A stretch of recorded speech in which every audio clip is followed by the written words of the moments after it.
बीमारियां बहुत ही खतरनाक होती हैं, कुछ कुछ ऐसी होती है कि लाइफ टेकिंग हो जाती है। तो 10 साल तक सेवा चल ही रही है। नहीं बिल्कुल क्योंकि लंबी होती है, पहले एमबीबीएस फिर एमडी मेडिसिन, बिल्कुल बिल्कुल बिल्कुल डीएम, तो ये ऑन एन एवरेज मान के चले 13-14 साल हो जाते हैं पूरा। ये व्यक्ति सच समझ नहीं पाता। कोई कहता है स्ट्रेस है, कोई कहता है अरे वर्क लोड है, कल्चर है, लाइफस्टाइल ऐसी है किया जाता है। जी बिल्कुल, आपने सही टॉपिक छेड़ा है। एक्चुअली मिर्गी या दौरा कह लीजिए या फिट्स कह लीजिए या एपिलेप्सी भी कुछ लोग बोलते हैं, सीजर्स भी है। तो ये बेसिकली ब्रेन में बहुत अचानक से एक तेज एक्टिविटी हो जाती है और उसकी बेटी हुई या बच्चे हुए, उसको भी आगे चल के ये दिक्कत एक होती है जो 5-6 साल बाद उसको भी इस तरह क्या ये पॉसिबिलिटी कितनी परसेंट है, अगर है तो इस पर क्या कर सकते? हाँ बिल्कुल सही बात है आपकी। कुछ बीमारियाँ जेनेटिक होती हैं, लेकिन इसका परसेंटेज बहुत ही कम होता है। नमस्कार, मैं हूं आपके साथ कुलभूषण राजदेव और आप देख रहे हैं जेएमडी न्यूज। आप सभी का हेल्थ कॉर्नर में स्वागत है। हेल्थ कॉर्नर एक ऐसा शो है जहां हम बात करते हैं डॉक्टरों से, तमाम विशेषज्ञों से बात करते हैं, आपकी सेहत से जुड़ी हर एक जानकारियों को जुटाते हैं और आपको ये बताने की कोशिश करते हैं कि बीमारियां से सतर्क रहना और उनका बेहतर इलाज कैसा करना है। और इसी कड़ी में आज पहुंचे हैं एक ऐसे शख्सियत के साथ जिन्होंने न्यूरो फिजिशियन की दुनिया में एक बेहतरीन कदम रखा है। जी, हम बात कर रहे हैं डॉक्टर अमित चंद्रा की। अमित सर, बहुत बहुत स्वागत है डॉक्टर साहब। जी नमस्कार। हेल्थ कॉर्नर में हम तमाम लोगों से बात करते हैं, तमाम चीज़ें देखते हैं और आपसे आज हम न्यूरो फिजिशियन का क्या काम होता है हल्का फुल्का ये भी जानेंगे और उससे जुड़ी क्या क्या बीमारियां होती इस पर हम चर्चा करेंगे। लेकिन सबसे पहले हमारे दर्शकों को अपने बारे में बताइए, कैसे स्वास्थ्य के इस क्षेत्र में आप योगदान दे रहे हैं, कब से और कैसे क्लिक हुआ कि मुझे डॉक्टरी बनना है? जी नमस्कार, मैं डॉक्टर अमित चंद्रा और मैं न्यूरो फिजिशियन हूँ या न्यूरोलॉजिस्ट भी लोग कहते हैं। और मेडिकल लाइन में एक्चुअली फादर भी मेरे डॉक्टर हैं। अच्छा। तो फिर उनके साथ में ये चीज़ है कि भाई हाँ नहीं, it is a noble profession, तो उन्होंने भी बोला और फिर आगे बायोलॉजी ली और फिर एमबीबीएस की। वो भी न्यूरो फिजिशियन थे? नहीं, न्यूरो फिजिशियन नहीं है, ही इज एमबीबीएस और ही इज सीएमओ। हाँ ओके। तो फिर जब एमबीबीएस करा आगे, फिर धीरे से फिर पीजी का वो प्लान बना। फिर जब पीजी में जब हम लोग की पोस्टिंग होती है हॉस्पिटल में जी, तो फिर उसमें हम लोग पेशेंट से वो होते हैं, मिलते हैं, तो फिर अलग अलग प्रकार के पेशेंट। तो फिर मुझे लगा कि नहीं, मतलब न्यूरोलॉजिस्ट मतलब ज़्यादा बेटर है, क्योंकि एक्चुअली जो पेशेंट्स होते हैं बहुत ही जो न्यूरो के पेशेंट होते हैं बेसिकली वो काफ़ी ज़्यादा डिवास्टेटिंग होते हैं। मतलब एक तरीके से कह लें कि बीमारियां बहुत ही खतरनाक होती हैं, कुछ कुछ ऐसी होती है कि लाइफ टेकिंग हो जाती हैं, तो काफ़ी सफरिंग्स होती हैं पेशेंट में। तो वो सब चीज़ें देख के फिर मुझे लगा कि नहीं, न्यूरो फिजिशियन बना जाए। तो फिर उसके आगे फिर डीएम न्यूरोलॉजी किया फिर मैंने, तब फिर न्यूरोलॉजिस्ट हूँ और अभी 2021 से आगे सर्व कर रहे हैं पूरा। बाकी तो उससे पहले भी एज ए फिजिशियन भी था मैं, और बस यही है। 10 साल लगभग सेवा चल ही रही है। नहीं बिल्कुल क्योंकि लंबी होती है, पहले एमबीबीएस फिर एमडी मेडिसिन, बिल्कुल बिल्कुल डीएम, तो ये ऑन एन एवरेज मान के चले 13-14 साल हो जाते हैं पूरा हो जाते हैं। और को भी मिला के बिल्कुल बिल्कुल क्योंकि हर लेवल पे कंपटीशन होता है, प्लस वो भी टफ होता चला जाता है। बतौर न्यूरो फिजिशियन एक जिम्मेदारी और बढ़ जाती है। देखिए डॉक्टर्स तो हैं ही, ये जिम्मेदारी, वो तो एमबीबीएस तो शुरुआत है ये। सबसे बड़ा सवाल यही है, क्योंकि आपने जब न्यूरो की बात करी, न्यूरो सर्जन होते हैं, फिजिशियन होते हैं, तमाम चीजें होती हैं आपने, क्योंकि कई चीजें ऐसी होती हैं जिनको हम सर्जरी से ना करके मेडिसिन, छोटी छोटी बीमारियां हैं और बात अगर न्यूरो की हम लोग कर रहे हैं, क्योंकि कई मेरे जानने वाले भी हैं जो, आपने एक बड़ी अच्छी बात कही कि न्यूरो के जो पेशेंट होते हैं उनको क्योर करना बड़ा ही मतलब एक बहुत अपने आप में चैलेंज है। आजकल देखा गया मिर्गी और दौरे का जो दौरा होता है, मिर्गी फिट्स आना, चक्कर आना, ये व्यक्ति सच समझ नहीं पाता। कोई कहता है स्ट्रेस है, कोई कहता है अरे वर्क लोड है, कल्चर है, लाइफस्टाइल ऐसी है किया जाता है, लेकिन धीरे धीरे ये बीमारी बढ़ जाती है। तो सबसे पहला प्रश्न मेरा आपसे ये रहेगा, मिर्गी या दौरा वो क्या होता है? हाँ जी बिल्कुल, आपने सही टॉपिक छेड़ा है। एक्चुअली मिर्गी या दौरा कह लीजिए या फिट्स कह लीजिए या एपिलेप्सी भी कुछ लोग बोलते हैं, सीजर्स भी है। तो ये बेसिकली ब्रेन में बहुत अचानक से एक तेज एक्टिविटी हो जाती है ब्रेन के किसी भी एरिया में, और वो पूरी हाइपर सिंक्रोनाइज्ड रिएक्शन होता है, और उसकी वजह से फिर डिपेंड करता है कि ब्रेन के कौन से एरिया में वो एक्टिविटी हुई है, जिसके आधार पे फिर वैसे ही लक्षण आते हैं व्यक्ति को।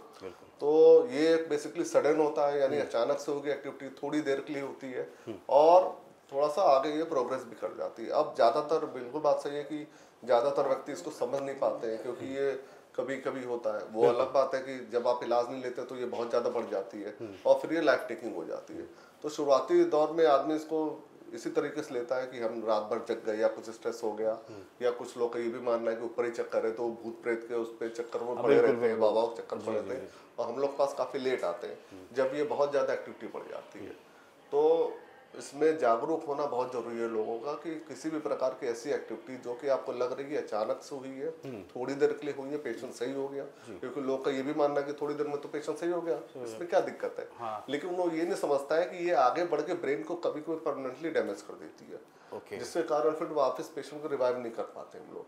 और यही एक कंडीशन स्टेटस एपिलेप्टिकस की कंडीशन होती है जिसमें ब्रेन के अंदर दौरे लगातार चलते रहते हैं। तो वो फिर तुरंत मतलब आप समझिए कि 30 मिनट का ही खेल होता है उसमें।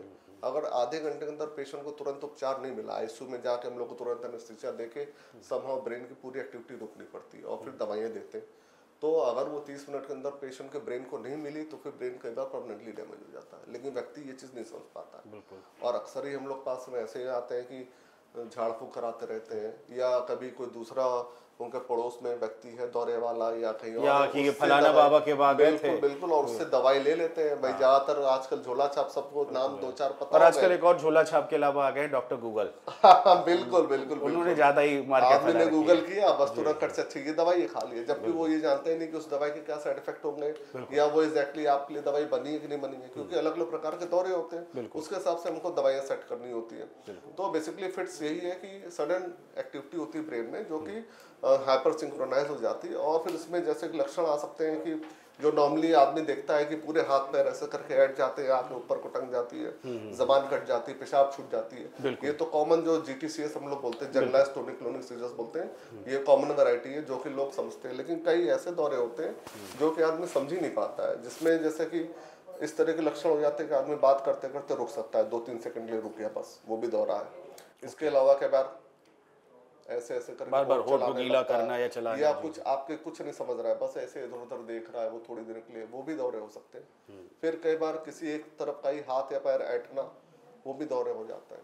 प्लस कई बार खाली ऐसे चौक जाना, ये भी दौरे होते हैं। तो ये अलग अलग प्रकार के दौरे होते हैं। ये शुरुआती तो ये लक्षण है, शुरुआती ये लक्षण है जी, हाँ ये लक्षण है जो कि कई बार पेशेंट नहीं समझ पाता है कि ये एबनॉर्मल है। अच्छा, गांव देहात में देखा है किसी मिर्गी आगे सड़क पे बैठा हुआ है, क्योंकि आपने झाड़ फूक का लिया तो मुझे एक फिल्म याद आ रही है, नाम नहीं लूंगा, लेकिन उसमें देखा है बीच रास्ते में तो लकड़ी मुंह में लगा देते हैं उस करके, लकड़ी है, जूता सूंघा दिया, ये सब नहीं ये सब गलत एक्टिविटी है। उस पर भी अभी हम आएंगे कि दौरे में बेसिकली क्या हमको नहीं करना चाहिए। तो जैसे कभी आता है बाई चांस, इन शॉर्ट अभी बता दे रहा हूँ कि व्यक्ति को बस करवट करा दीजिए, करवट कोई भी हो, बाएं दाएं हो, लेकिन मुंह से कुछ ना डाले और कुछ भी इस तरह की चीजें ना दें, ना खिलाएं पिलाएं, क्योंकि नॉर्मली आदमी पानी पिला देता है कुछ, तो वो तुरंत फेफड़े में चला जाएगा, पेशेंट एस्पिरेट कर जाएगा और एक्सपायर हो सकता है। तो ये सब चीजें नहीं करनी होती हमको, कभी भी ऐसा हम लोग पेशेंट देखे तो बात यही दौरे की जैसे थी, तो इसमें बेसिकली ये अलग अलग प्रकार के सिम्टम होते हैं। तो इन शॉर्ट बस आदमी ये समझ ले कि कोई भी ऐसी गतिविधि जो कि अचानक से हो, कुछ देर रुके और चली जाए, तो ये दौरे की श्रेणी में आ सकती है। तो अगर कोई ऐसा व्यक्ति मिलता है आपको आसपास में, तो तुरंत आसपास जाकर न्यूरोफिजिशियन या न्यूरोलॉजिस्ट से जाकर संपर्क करें और फिर उसका आगे का फिर इलाज। क्या कारण क्या होता है डॉक्टर साहब? क्या कोई बचपन की ऐसी घटना या सदमा, या इसको मेंटल डिसीजेस की श्रेणी में भी रख सकते हैं? मेंटल डिजीजेस की श्रेणी में ऐसे डायरेक्टली नहीं रख सकते, लेकिन हाँ ये जो कारण है, प्रमुख कारण यही है कि जैसे किसी प्रकार का ब्रेन का इन्फेक्शन हो गया, जैसे मेनिंजाइटिस हो गई है, या जैसे बच्चों में आमतौर पे कॉमन आजकल मियादी बुखार, सर का बुखार, जी बिल्कुल बिल्कुल, बच्चों में जैसे ये चीज़ ज़्यादा कॉमन होती है, मेनिंजाइटिस हो गई, या किसी प्रकार का ट्यूमर हो गया, या कोई चोट लग गई, उसका निशान हो गया ब्रेन में, जैसे चोट का भी इम्पैक्ट आ गया भाई। कई बार बहुत सीवियर इंजरी है जिसका ब्रेन पे इम्पैक्ट आता है, कई बार माइनर होती है जो ब्रेन में नहीं पहुंचती है, तो उसका तो नहीं होता है, लेकिन सीवियर उसका होता है। और कुछ और इन्फेक्शंस है, जैसे कि हमारे देश में कॉमन है न्यूरोसिस्टिक सर्कोसिस, NCC जो होता है, जो नॉर्मली ज़्यादा ये धनिया वगैरह हो गई या pork meat by chance consume हो गया, जो अक्सर हम लोग देखते हैं कि कई बार जो है पेशेंट नॉनवेज वगैरह बाहर खा रहा, बाहर मिलावट हो गई, उसमें पॉर्क का मीट मिला हुआ, और ढेर सारे उसके दिमाग में कीड़े कंडे चले जाते हैं जिसको NCC बोलते हैं, तो वो कारण हो गया। प्लस TB की गांठें हो गई, और ये बेसिकली ये प्रेसिपिटेट होता है बेसिकली कि स्ट्रेस वगैरह से या रात में ना सोने से, ज़्यादा TV मोबाइल देखने से, तो वो प्रेसिपिटेट होता है। तो इसलिए आदमी ये सोचता है कि स्ट्रेस से हो गया, but stress is just a precipitating factor, not the disease.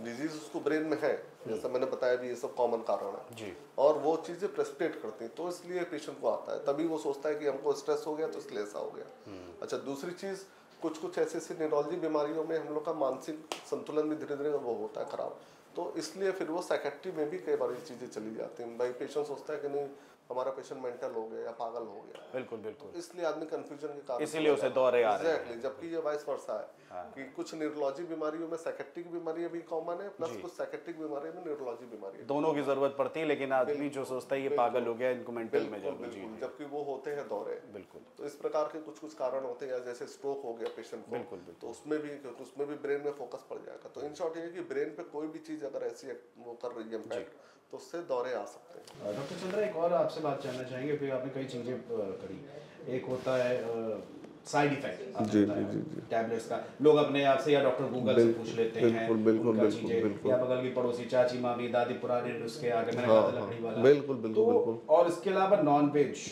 Actually non veg तो है, खैर हम लोग जब भी मैं कई डॉक्टर से हम चर्चा करते हैं, लोग नॉन वेज खाते हैं प्रोटीन मिलेगा, एक मिथ, बिल्कुल बिल्कुल बिल्कुल, ठीक है, लेकिन प्रोटीन सबसे ज्यादा वेज में होता है, हम कोशिश करते हैं, उस पर हम आप आएंगे। लेकिन मैं चाहूंगा कि इसके उपचार क्या है, कारण तो आपने बता दिया, जी जी जी जी, और बिल्कुल आपने कहा पोर्क मीट हो गया या धनिया या तमाम चीज, आजकल तो शाकाहारी चीजों में भी आ रहा है, तो उसमें भी हम लोग बताया गया है कि कैसे साफ सफाई करके खाना होता है। उपचार हम इस पर शुरुआती तौर पर अगर देखें तो कैसे करेंगे? उपचार में बेसिकली ये है कि जैसे पेशेंट को दौरे का है, तो हम लोग पहले सिम्टम्स देखते हैं कि पेशेंट को किस प्रकार के दौरे आ रहे हैं, उसके हिसाब से लोकलाइज करते हैं कि ये दौरे किस प्रकार के हैं। कोई जांच होती है फिर हाँ बिल्कुल, CPRO में भी, तो फिर उसके आगे हम लोग CT स्कैन या MRI स्कैन कराते हैं ब्रेन का, और फिर उसमें हमको पता चलता है ब्रेन में क्या कारण है, और साथ में एक EEG की जांच होती है, इलेक्ट्रोएन्सेफेलोग्राम होता है, जो कि ब्रेन की एक्टिविटी को रीड करता है, जस्ट लाइक जैसे ECG होता है हार्ट के लिए, हार्ट का, तो ऐसे ब्रेन के लिए EEG होता है। तो उसमें फिर हम लोग लोकलाइज करते हैं किस प्रकार के दौरे हैं, तो पहले फोकल या जनरलाइज, तो उसके बेसिक पे हम लोग फिर दवाइयाँ देते हैं, कुछ कुछ डिपेंडिंग ऑन पेशेंट। अब जैसे पेशेंट फीमेल है, यंग फीमेल है, जिसमें हमको मालूम है आगे मैरिज होनी है, शादी होनी है, तो ऐसी दवाइयाँ हम लोग चूज करते हैं जो कि प्रेगनेंसी से सेफ होती है, बच्चे पसंद नहीं आती है। फिर कुछ एल्डरली पॉपुलेशन, उसमें हमको कुछ दवाएं ऐसी देखनी होती हैं, क्योंकि अब पुराने जो पहले दवाएं थी, जैसे एप्टाइन वगैरह आपने सुना होगा, या गार्डेनाल वगैरह आती हैं जो नॉर्मली लोग ले लेते, मिल जाती है, तो वो दवाइयों के साइड इफेक्ट जैसे कि बोन्स वगैरह धीरे धीरे कम होने लगती हैं। फिर ब्रेन का सेरेबेलम एक एरिया होता है जो बैलेंस करता है, वो धीरे धीरे सिकुड़ने लगता है। तो इसलिए आज की डेट में उन सब दवाइयों को साइड इफेक्ट ज़्यादा है, जो आजकल नई जनरेशन की दवाइयाँ आ गई उनके साइड इफेक्ट बहुत कम है। तो हम लोग उस हिसाब से सेलेक्ट करते हैं कि पेशेंट यंग है, एल्डरली है, या कुछ और उसको साथ में है। अब जैसे कई बार कुछ लोगों को एंजाइटी हो गई, तो एंजाइटी से हम लोग कुछ कुछ दवाएं ऐसी सेलेक्ट करते हैं जिसमें एंजाइटी का पोर्शन कम हो, इस तरीके हम लोग सेलेक्ट करते हैं, फिर उसके साथ ऐड ऑन करते हैं पेशेंट बाय पेशेंट ये दवाइयाँ सेटल। बिल्कुल, और दवाइयों के साथ साथ जो सबसे जरूरी है वो है प्रिकॉशंस की, पेशेंट्स को ये जरूर हम लोग सावधानियाँ क्या है, ये मैं आप आ ही रहा था जी। हाँ, तो दवाइयों के साथ में ये रहता है कि अगर अब कई बार इसमें नशा क्योंकि ज़्यादा होता है, न्यूरो की दवाई में कुछ में नशा ज़्यादा, तो ज़्यादातर पेशेंट इसीलिए छोड़ देते हैं कि नशा हो रहा है। तो हमारा ये कहना है कि भाई अगर कुछ दिक्कत हो रही है पेशेंट को, तो आके एक बार हम लोग को बताएं। और बाकी प्रिकॉशंस में मैं यही बताना चाहूँगा कि साथ में जैसे कोई भी प्रकार का नशा ना करें, जैसे गुटखा, तंबाकू या शराब वगैरह या कुछ और चीज़ें, वो सब ना ले। और साथ में प्रॉपर स्लीप लेनी है, 7 घंटे की नींद लेनी है प्रॉपरली, ज़्यादा टीवी, मोबाइल या कंप्यूटर का यूज़ नहीं करना है, और ज़्यादा सोचना नहीं है, शोर शराबे में नहीं जाना है। जैसे त्योहारों का टाइम आ रहा है, तो थोड़ा सा इसमें हम लोग को प्रिकॉशन रखना है कि कोई अगर मिर्गी के दौरे का पेशेंट है तो वो ज़्यादा तेज़ लाइट वगैरह ना देखे, इरिटेशन ऐसी चीज़ें ना हो, बिल्कुल जो दिमाग पे पीसफुल एरिया को बिल्कुल। अब जैसे शादी ब्याह में गए, बैंड बाजा है, तो उससे भी फ्रस्ट्रेट हो जाता है, या रात में जग गए तो उससे भी फ्रस्ट्रेट हो। तो ये सब चीज़ें थोड़ा सा अवॉइड करें, अपना शेड्यूल अपना फिक्स रखें बेसिकली। बाकी नॉर्मल एक्टिविटी करने में कोई दिक्कत नहीं है, अपने जो भी पढ़ाई लिखाई करनी है सब कुछ कर सकते हैं वो, लेकिन ये कि लेट नाइट नहीं जगना है, दवाइयाँ प्रॉपर खानी है, और साथ में ये सारे प्रिकॉशन लेते हैं। दवाइयों की आपने डॉक्टर साहब बात की, एक चीज़ आपने बोली नशा, कि कई लोग नशे के चक्कर में, क्योंकि जाहिर सी बात नीरो की है तो माइंड को पीस करने के लिए बिल्कुल कुछ कुछ दवाइयाँ कुछ उसमें होते हैं। जी। कई लोगों को मैंने देखा है वो इस ठीक हो जाते हैं तब भी कंटिन्यू करते रहते हैं, या वो उस चीज के हैबिचुअल हो जाते हैं, फिर वही उनकी दुनिया रह जाती। तो क्या इसको कैसे हम आप लोग टिकट नहीं बिल्कुल बात आप सही है, एक्चुअली हैबिचुअल नहीं हो जाते हैं, लेकिन ये होता है कि उनके अंदर आ जाता है कि अभी हम दवाई खा लेंगे, हम ठीक हो जाएंगे। बिल्कुल। अब एक्चुअली इसमें भी है कि लोग क्या करते हैं जैसे बिना परामर्श की दवाई खाते रहते हैं। अब अक्सर ही हम लोग पूछते हैं अच्छा दवाई क्या चल रही है, तो बताते हैं फला डॉक्टर साहब की चल रही है। हमने कब दिखाया उनको, कह रहे हैं 2 साल पहले। हमने कहा 2 साल बताइए आप कैसे प्रिस्क्राइब कर सकते हो कि भाई 2 साल। तो ये साफ साफ जब पर्चे देखते हैं लिखा होता है महीना 2 महीना, क्योंकि सीधी सी बात है कई टाइम में बॉडी में चेंजेस होते हैं। बिल्कुल। तो पेशेंट का ये मानना होता है कि यार हम क्या डॉक्टर साहब के पास जाए, बार बार यही दवाई चलनी है, वो सब ऐसा, यही सब तो गलत फहमियाँ है। भाई ठीक है दवाई सेम चले, बिल्कुल रिपोर्ट करना है, जितने दिन बाद आपको बुलाया जाए। क्योंकि अगर हम लोग लिख रहे हैं 2 महीने 3 महीने तो सोच के लिख रहे हैं। अब ये पेशेंट अक्सर मिस कर जाता है। इसमें पेशेंट है प्लस उसके रिश्तेदार है और कहीं से चाचा ताऊ, और वहाँ अच्छा वो डॉक्टर है वो मेडिकल में ही है। और एक तो ये होता है कि अच्छा मेडिकल फील्ड से जुड़े हैं तो आदमी सोचता है नहीं हम ही डॉक्टर बन गए हैं। मैं सीधी सी बात है, जैसे मैं न्यूरोलॉजिस्ट हूँ, अब अगर मान लीजिए हमारी फैमिली में किसी को हार्ट की प्रॉब्लम हुई तो मैं कार्डियोलॉजिस्ट के पास जाऊंगा। बिल्कुल। जैसा कार्डियोलॉजिस्ट वाले डॉक्टर साहब बोलेंगे वैसा मैं फॉलो करूंगा ब्लाइंडली। मुझे अपना दिमाग नहीं लगाना है। भाई ऐसा तो नहीं मुझे उस चीज में नॉलेज नहीं, नॉलेज है बिल्कुल, लेकिन बात है कि जब वो डीएम जो स्पेसिफिक है एक्सपर्टीज जिसकी जो है, बिल्कुल। या मान के चलिए अब गायनेकोलॉजिस्ट की प्रॉब्लम है तो जैसा गायनेकोलॉजिस्ट वाले डॉक्टर साहब पूछ रहे हैं, आपको कोई कंफ्यूजन है आप पूछिए, क्लैरिफाई करिए, बिल्कुल बेशक करिए। मैं तो खुद कहता हूँ पेशेंट से आप 10 बार पूछिए।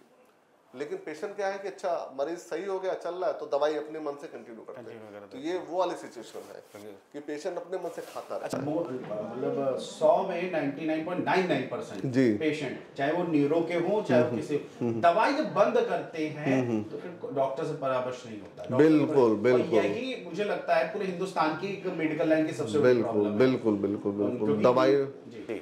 दवाई वो बंद कर देते, अपने मुझसे पूछते नहीं है कि भाई दवाई कैसे चलनी है। अब प्रॉब्लम ये है कि भाई दवाई जैसे स्टार्ट हुई है तो वैसे ग्रेजुअली हम लोग टेपर ऑफ करते हैं। बिल्कुल। अब कई बार जैसे पेशेंट के इन्फॉर्मेशन में बताते हैं कि भाई दवाई 3 साल चलनी है, तो पेशेंट ये सोचता है कि 3 साल में बंद कर दी, जबकि 3 साल बाद हम लोग को कुछ टेस्ट करने होते हैं, जैसा भी मैंने बताया ईजी वगैरह करके हम लोग ब्रेन की एक्टिविटीज देखते हैं कि अब सब कुछ सही, तब हम लोग टेपर ऑफ करते हैं। क्योंकि जब हम लोग बंद करने के होते हैं तब उस टाइम भी दौरे आने के चांस रहते हैं। एक डॉक्टर साहब अभी आपने बात की उसमें मुझे एक चीज़ याद आई कि अब लेडीज़ और जेंट्स में थोड़ा सा दवाई का देखते हैं क्योंकि प्रेगनेंसी के टाइम पे भी ये होता है। मुझे एक चीज़ याद क्वेश्चन मेरे दिमाग में आ रहा है कि क्या ये जेनेटिक हो सकते हैं? मान लीजिए कोई एक लेडीज़ है उसको ये मिर्गी आता है, दौरे आते फिट्स आते हैं और उसकी बेटी हुई या बच्चे हुए, उसको भी आगे चल के ये दिक्कत एक होती है जो 5-6 साल बाद उसको भी इस तरह क्या ये पॉसिबिलिटी कितनी % है? अगर है तो इस पर क्या कैसे कर सकते हैं? हाँ बिल्कुल सही बात है आपकी।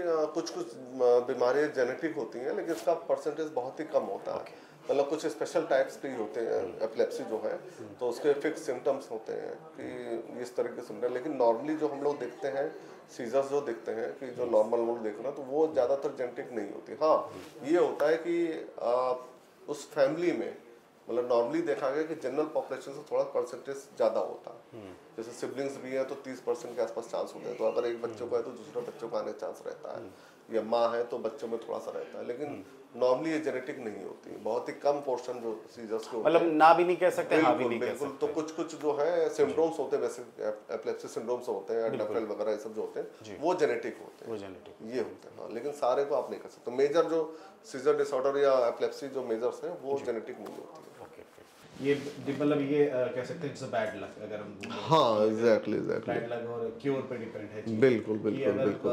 मतलब लोग थोड़ा सा मुझे ज़्यादा कि आप मुझे करेक्ट कीजिएगा अगर मैं रॉन्ग हूँ, प्रेगनेंसी टाइम में अगर हमने ये फिट्स की दवाइयाँ ली तो उसका इम्पैक्ट आ जाता है, साइड इफेक्ट जैसे नहीं उसका साइड इफेक्ट नहीं, दवाइयों का कोई साइड इफेक्ट नहीं उसमें, उसका कोई रोल नहीं। वो जस्ट पेशेंट का ही प्रीडिस्पोजिशन बेसिकली है कि वो दौरे आने के चांस रहते हैं। लेकिन दवाइयाँ इसीलिए हम लोग सेलेक्ट करते हैं ना कि भाई प्रेगनेंसी सेफ हो। हाँ बिल्कुल बिल्कुल, ये चीज़ है। चंडीगढ़ क्योंकि बात है। लेकिन हाँ कुछ दवाइयों का ऐसा रहता है, खासतौर से जो पुरानी दवाइयाँ जैसे गार्डनल मैंने भी बताई, तो वो दवाइयाँ अचानक से नहीं छोड़ी जाती। अब यहीं पे होता है कि भाई जिसको नहीं पता है वो कोएक्स से प्रेगनेंसी टाइम में छोड़ दो, बच्चे पे इम्पैक्ट पड़ेगा, लोग है ना। तो वही मैंने बताया ना कि भाई आपके मन में कोई भी सवाल आ रहा है आप आके डॉक्टर से पूछिए। बिल्कुल। और प्लस ज़्यादातर लोग जैसे मैं भाई वो पेरिफेरी पे ट्रीटमेंट लेते रहते हैं, वो न्यूरोलॉजिस्ट के पास आते नहीं। न्यूरोलॉजिस्ट या न्यूरोफिजिशियन के पास बहुत ही लेट आते हैं। और कोएक्स से ट्रीटमेंट लेते रहते हैं। तो जैसा अभी बताया कि कुछ कुछ दवाइयों का अचानक से छोड़ना ना नुकसानदेह हो सकता है। डॉक्टर झोला छाप, डॉक्टर गूगल के बिल्कुल। और आसपास पड़ोस और ये भी के आपके लोगों से माध्यम से चक्कर थोड़ा सा मैं मारते हैं। बताना चाहूँगा कि अक्सर लोग दवाइयाँ खरीदते रहते, पता नहीं कौन से मेडिकल स्टोर से, जो उनको 2-2 साल 3-3 साल देते रहते हैं। बिल्कुल तो मैं यही रिक्वेस्ट करना चाहूँगा कि भैया मेडिकल स्टोर बिना प्रिस्क्रिप्शन की दवाइयाँ ना दें। बिल्कुल। कुछ दवाइयाँ नारकोटिक्स में भी आ चुकी हैं बिल्कुल, अब तो काफ़ी और चीज़ें वो अपने मन हालिया से सेल करते रहते हैं, फिर वो नुकसान करती है। बिल्कुल कई चीज़ें हमने लोग देखी हालिया, कई ऐसे केसेस आए हैं जिसमें कई ज़्यादा सिरप्स तमाम चीज़ों के बारे में एग्जैक्टली। तो यही तो है कि और आप लोगों को पता नहीं है। लोगों को पता नहीं है और वो लेते रहते हैं, मेडिकल स्टोर वाले भी देते रहते हैं। भाई तो उनको मना कर दें, मत दें। बिल्कुल, और कहीं ना कहीं इस पे भी चीज़ें होनी भाई चाहिए। शुरुआत में तो चलो ठीक है, कुछ दिन आप दे सकते हो, चलो कोई इमरजेंसी है भाई, किसी को नहीं दिखा पा रहे, बिल्कुल तो वो लेकिन कितने 1 महीना 2 महीना 3 महीना, ये थोड़ी ना सालों साल आप चलता रहता है।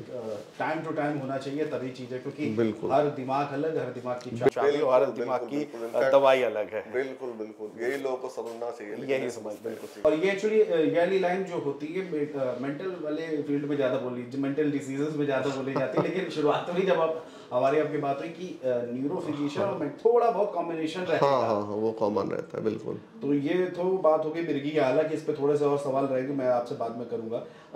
ब्रेन स्ट्रोक, क्योंकि आपने शुरुआत में भी जिक्र किया था, तो मैं उससे आपसे, क्या होता है ब्रेन स्ट्रोक? क्योंकि कभी कोई कहता है ब्रेन क्लॉट, तमाम चीजें, नस फट गई, इस तरह की चीजें आती, क्या इसको थोड़ा सा डिस्क्राइब कीजिए।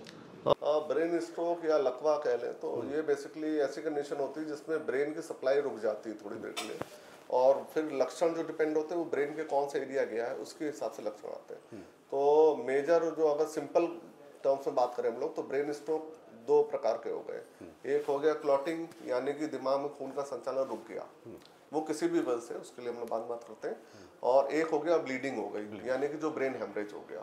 तो वो जनरली हम लोग देखते हैं कि बीपी वगैरह बढ़ जाने की वजह से दिमाग की नस फट जाती है और जिससे पूरे ब्रेन में ब्लीडिंग हो जाती है। ये तो कॉमन प्रकार के हो गए, बाकी और भी हैं जिसमें हम लोग को न्यूरो सर्जरी के लिए जाना होता है, जैसे SDH हो गया, EDH हो गया, ये जैसे चोट के लगने की वजह से हो जाते हैं ब्रेन हेमरेज, तो इसके हम लोग को सर्जरी के लिए जाना पड़ता है। लेकिन ये बेसिक जो है, तो जनरली इसमें दवाइयों का रोल रहता है। बहुत ही कम कंडीशन में जिसमें दिमाग की सूजन बहुत ज़्यादा बढ़ जाती है या बहुत बड़ा अगर आ गया हेमरेज, तो उसमें हम लोग को ऑपरेशन के लिए जाना पड़ता है। तो बेसिक नॉर्मल जनता को समझने के लिए ये है कि ब्रेन स्ट्रोक लकवा, यानी कि ब्रेन पे इम्पैक्ट पड़ा है, उसकी सप्लाई जो है रुक गई, और उसके जो सिंपल कॉजेज मतलब है कि एक तरफ क्लॉटिंग हो गई कि यानी कि ब्लड सप्लाई रुक गई, क्लॉटिंग आ गई, खून का धक्का जम गया, और एक हो गया ब्रेन हेमरेज, यानी कि नस फट गई। डॉक्टर साहब अब थोड़ा आगे कंटिन्यू करें, थोड़ी सी एक मेरा क्वेश्चन है, ये भ्रांति है या लोगों में क्या है, जरा थोड़ा इसको क्लियर कीजिए। अक्सर क्या किसी के सर पे चोट लगी, जी, अब मान लीजिए चोट तो लग गई कस के, क्योंकि मुझे याद है किसी स्टेशन की बात है, लोहे का पाइप लगा किसी व्यक्ति पे, सर फट गया, तो लोग 2-3 बड़े खुशी में आए, अच्छा हुआ फट गया सर, नहीं फटता, क्लॉट जम जाता तो आगे चल के बड़ी दिक्कत हो जाती, मतलब खून निकल गया तो बड़ा अच्छी बात है। ये मुझे बड़ा अजीब लगा, मुझे लगा कभी किसी होगा एक्सपर्टीज, मैं पूछूंगा, अभी मेरे दिमाग में आ गया क्योंकि ब्रेन की आप बात कर रहे हैं, ये क्या साइंस है, ये अपने आप में ही है?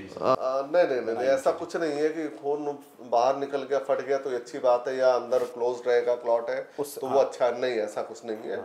वो दोनों ही चीजें खतरनाक होती हैं भाई। अगर फट गई है तो ब्लीडिंग हो रही है पूरी, तो वो पता लगा धीरे धीरे करके शॉक में पेशेंट चला गया, बीपी खत्म हो गया, तो फिर एक्सपायर हो सकता है पेशेंट। और क्लॉट अगर है ब्रेन में है तो वो भी धीरे धीरे करके ब्रेन पे इफेक्ट डालेगा, पूरा फैलेगा। तो ऐसा आप नहीं कह सकते कि ये चीज ज्यादा बेटर है या ये बेटर है। दोनों ही केसेस में आपको तुरंत इमरजेंसी में हॉस्पिटल जाना पड़ेगा और फिर आगे उसके टेस्ट वगैरह करा के देखें भाई क्या चीज़ है वो चीज़।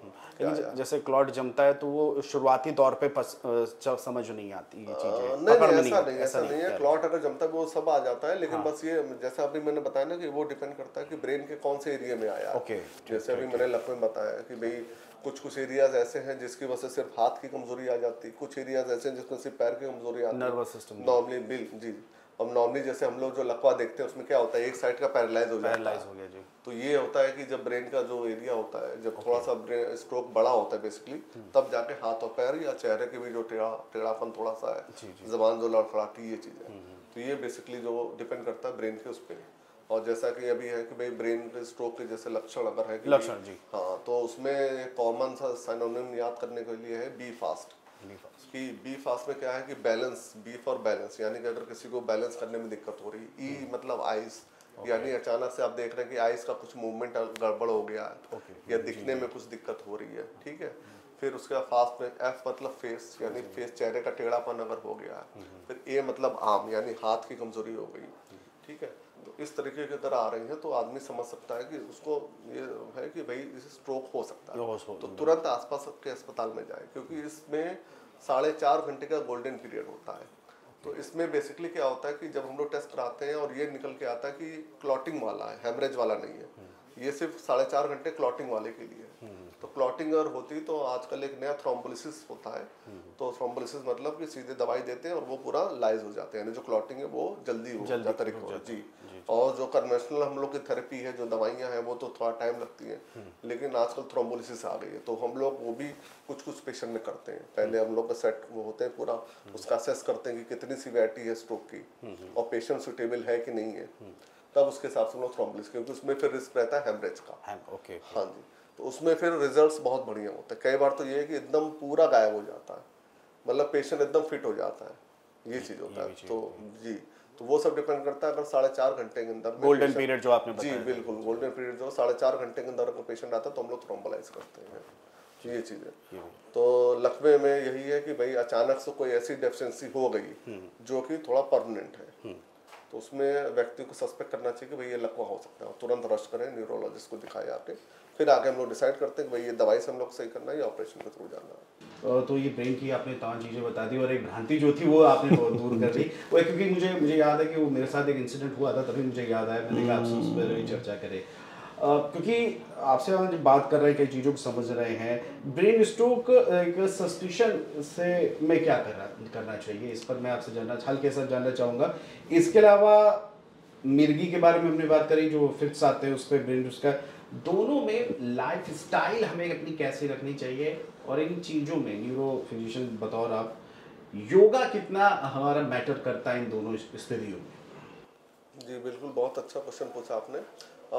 स्ट्रोक में जैसा कि है कि और सीजर्स में भी है, लाइफस्टाइल का भी इंपॉर्टेंस बहुत ज़्यादा है। जैसे अभी मैंने बताया था कि भाई ब्रेन पे बिल्कुल स्ट्रेस नहीं पड़ना चाहिए। तो जैसे सीजर्स के लिए प्रिकॉशंस यही है कि भाई रात में जगना नहीं चाहिए, लेट नाइट नहीं जगना चाहिए, प्लस किसी भी प्रकार का नशा नहीं करना है हमको, ज़्यादा टीवी मोबाइल या कंप्यूटर वगैरह नहीं देखना है, ज़्यादा सोचना नहीं है, ज़्यादा शोर शराबे में या तेज़ लाइट वगैरह नहीं देखनी है। तो ये तो सीजर्स के लिए हो गए, प्लस रेगुलर दवाई लेनी है।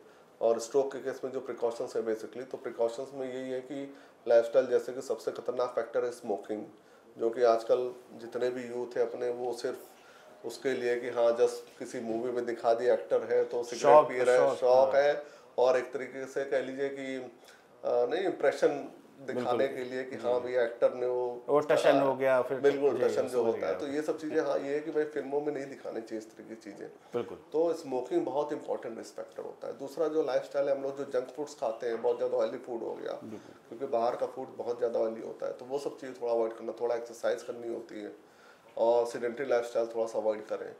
प्लस जैसे बहुत ज़्यादा बीपी, ये शुगर इंटेक वगैरह या सॉल्ट इंटेक नहीं करना चाहिए। और रेगुलर 30-35 साल जैसे इंसान की बीते तो एक रेगुलर चेकअप के लिए जाना चाहिए पेशेंट को, हेल्थ के लिए प्रिकॉशंस जो है शुरू भले आपको कोई सिम्टम नहीं हो। ज़्यादातर केसेस में लोग देखते हैं कि बीपी रहता है 200, 200 लेके ओपीडी में आते हैं हम लोग के, और सिम्टमों को होते हैं लेकिन सब नज़रअंदाज करते हैं। तो मेरा ये कहना है कि भाई कोई भी सिम्टम हो रहा है, हेडेक वगैरह हो रहा है, तो आप उसको नज़रअंदाज मत करिए। और एक 30 या 35 ईयर्स के उसमें आप 6 महीने 7 महीने में एक बार रेगुलर चेकअप करा लीजिए, और कुछ अगर उसमें पकड़ में आता है तो उसका लग के इलाज करिए। नॉर्मली लोगों के बीच में क्या है, बीपी है तो बीपी जब उनको बढ़ता है तभी वो दवाई खाते हैं, वैसे नहीं खाते हैं। बिल्कुल बिल्कुल। और कुछ लोगों के दिमाग में ये है कि अरे यार दवाई खाएंगे तो हम जिंदगी भर खानी पड़ेगी। जी जी हाँ, ये दो भ्रांतियां हैं। तो ये चीज़ मैं बोलना चाह रहा हूँ कि भाई बिल्कुल बात सही है कि लाइफ लॉन्ग चलती है, लेकिन ऐसा नहीं कि कई बार सेम ही डोज में चले। बिल्कुल। तो लोग ये भी गलती करते हैं, सिर्फ दवाई खाते रहते, नापते नहीं है। तो मेरा ये कहने मतलब है कि उसमें हम लोग को यही करना होता है, जैसे डायबिटीज़ हो गया या ब्लड प्रेशर हो गया, तो उसमें प्रॉपरली हम लोग को नापते हुए चलना होता है। ये नहीं कि सिर्फ हम दवाई खा रहे हैं, क्योंकि ये कब बढ़ने लगे कब घटने लगे नहीं मालूम। और ऐसा भी नहीं कि दवाई जिंदगी भर चलती। कई पेशेंट ऐसे हैं जो 2-2 साल हो चुके हैं आज की डेट में और कोई बीपी की दवाई नहीं चल रही, वो उनका नॉर्मल चल रहा है। डिपेंड ऑन लाइफस्टाइल है, अपनी चीजों को लेकर उन्होंने लाइफस्टाइल कर लिया, योगा वगैरह कर लिया, आपने स्ट्रेस कम हो गया, डाइट का मैंने बताया, थोड़ा एक्सरसाइज करा, कोई स्मोकिंग नहीं, कोई अल्कोहल वगैरह नहीं, तो ये सब अगर नशा वगैरह आप नहीं करते हो, लाइफस्टाइल अपनी अच्छी लगते हो, स्ट्रेस फ्री रखते हो, तो जनरली इस तरीके की बीमारियां नहीं होंगी, मतलब आप बच सकते हो इन सब चीज़ों से। बिल्कुल, और कहीं ना कहीं हेल्दी लाइफस्टाइल जो है आपकी हेल्दी फिटनेस का राज है। बिल्कुल। और बाकी जैसा आपने बोला कि भाई स्ट्रोक के अगर सिम्टम्स कोई सस्पेक्ट कर रहा है, तो जैसा भाई मैंने बताया कि भाई जितनी जल्दी आप हॉस्टल में आएंगे 4.5 घंटे के अंदर अगर आते हैं, तो हमारे पास एक गोल्डन अपॉर्चुनिटी रहती है थ्रोम्बोलाइज करने की, अगर क्लॉटिंग वाला है तो। और दूसरे में भी अगर ट्रीटमेंट हम जल्दी इनिशिएट कर देंगे तो थोड़ा सा रिकवरी जल्दी आने की पॉसिबिलिटी रहेगी। तो जब भी आपको सस्पिशन हो रहा है, भले ना हो वो कुछ और हो, लेकिन वो डिसाइड कौन करेगा? वो डॉक्टर ही एक्सपर्ट ही डिसाइड करेगा, लेकिन आपको लग रहा है हल्के में इनको नहीं लेना है। ये नहीं कि आप वेट करें, कई बार आदमी वेट करता, अच्छा ठीक सही हो गया फिर छोड़ दिया, क्योंकि TIA एक एंटिटी होती है, ट्रांजिएंट इस्केमिक अटैक हम लोग बोलते हैं उसको, that is also a part of this stroke. लकवा वो भी होता है, उसमें क्या होता है बेसिकली क्लॉटिंग आ रही थी, लेकिन समहाउ दूसरी वेसल्स खुल गई जिसके से क्लॉटिंग रिजॉल्व हो गई, तो पेशेंट एकदम नॉर्मल हो गया। बिल्कुल, बट हमको मैनेज वो करना है, क्योंकि दोबारा कब स्ट्रोक आ जाए नहीं मालूम। बिल्कुल। तो किसी भी प्रकार की एक्टिविटी डॉक्टर से हमें परामर्श लेना ही होता है। डॉक्टर अमित जी, आपने आज हमें कई चीज़ों के बारे में बताया, फिट्स और ब्रेन स्ट्रोक, कई भ्रांतियां दूर करी और अपना कीमती वक्त हमारे दर्शकों के लिए दिया। बहुत बहुत शुक्रिया आपका आज के हेल्थ कॉर्नर में जुड़ने के लिए। तो ये थे डॉक्टर अमित चंद्रा जी, जिन्होंने तमाम पहलुओं पर बातचीत की। और देखिए, अगर फिट्स और ब्रेन स्ट्रोक्स में जो भी प्रॉब्लम्स होती हैं, जो भ्रांतियां होती हैं, उनको आज डॉक्टर अमित ने दूर करने की कोशिश की है। और अगर आपने भी डॉक्टर अमित की बातों को ध्यान रखा और जिस तरह से कहा गया है कि चीज़ों को ध्यान में रखिए, लाइफस्टाइल कैसी होनी चाहिए, हेल्दी लाइफस्टाइल हो, वेस्टर्न कल्चर से चीज़ों को दूरी बनाए रखें, और इसके अलावा समय समय पे डॉक्टर का परामर्श लेते रहे, तो आप ये फिट्स यानी मिर्गी जैसे दौरे और ये ब्रेन स्ट्रोक की जैसी बीमारियां, जो गंभीर बीमारी हैं, इनसे आप बचे रहेंगे। फिलहाल हेल्थ कॉर्नर में अभी के लिए इतना ही। देखते रहिए JMD न्यूज़। नमस्कार।